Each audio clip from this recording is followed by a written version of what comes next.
What's up, everybody? This is the third episode of Food and Fits. Welcome to the channel. If this is your first time watching a video, please subscribe so you don't miss out on future videos. I'm trying to really have fun with these videos, make them more enjoyable, make them fun for you guys to watch. As you can see, it's a little bit different than normal. I'm trying a different little film setup. Woo. I'm just here jamming out. I got a little music going on, so apologize if it's a little loud in the background. I'm going to try some new angles, just a little different pace today. Still learning about just video in general and filming myself and the whole YouTube thing as a whole. So today I got a super fun video I got the idea from someone at work, actually. Shout out Lena.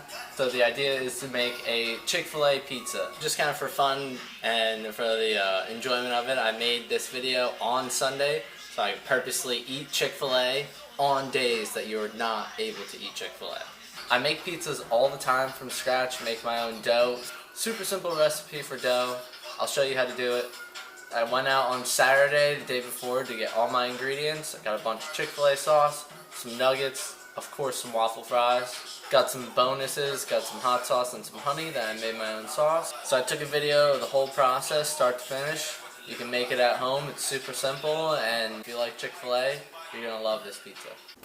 First thing you want to do is preheat your oven to 450 and put either a pizza stone or pizza pan in the oven.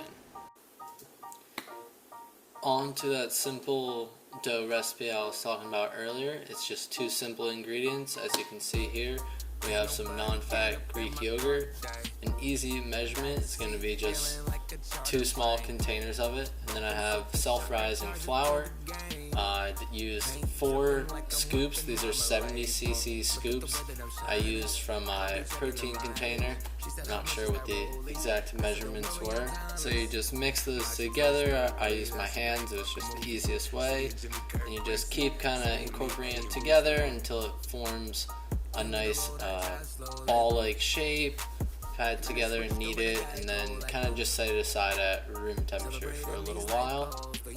Once you can get it nice and round, there you are.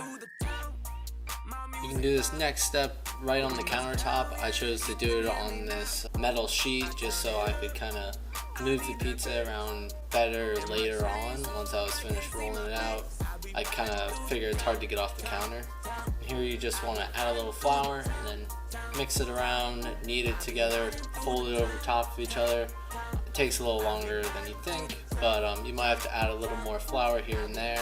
You want to make the dough kind of easy to work with and that it's not going to tear a hole in it once you're stretching it out. Once you feel that it has enough kind of give to it, you can roll out some final flour and start to stretch it out. Using the backs of your hands, slowly stretching it out into the shape you want, how much crust you want to leave on the outside. Make sure it can kind of move freely and that it's not going to stick from the pan. And then you are all set to set it aside for later. What we've all been waiting for, yes, the Chick-fil-A. I got 3 12-piece. It was kind of too much in the long run. I got a ton of sauce. I just told them there was going to be a lot of people. And then I got some packets of honey and hot sauce. And here is the tedious process of emptying out all the sauces. I think I only used 6 and then saved some for later. And then I mixed, I think, 5 packets of honey with like 5 or 6 packets of the Texas Pete hot sauce they had there, intending for it to be a little glaze onto the pizza at the end. On to the hot pizza stone or pan, and time to build the pizza.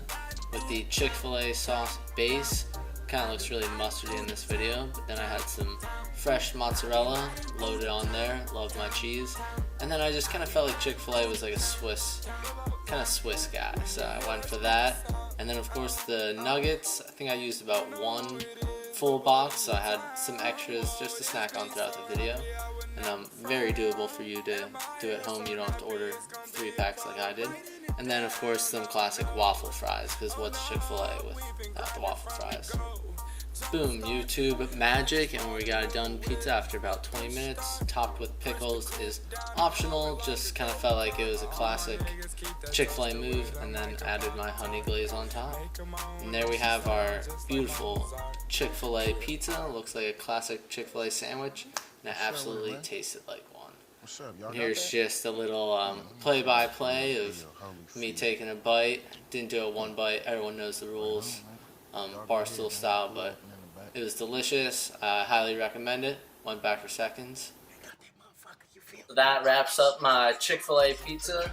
If you really enjoyed this video, please like and subscribe. I encourage you to make it at home and tell me what you think. You can even put your own twist on it, maybe try different cheese, maybe add some different toppings on top like bacon I thought of. So that pretty much wraps up the whole video.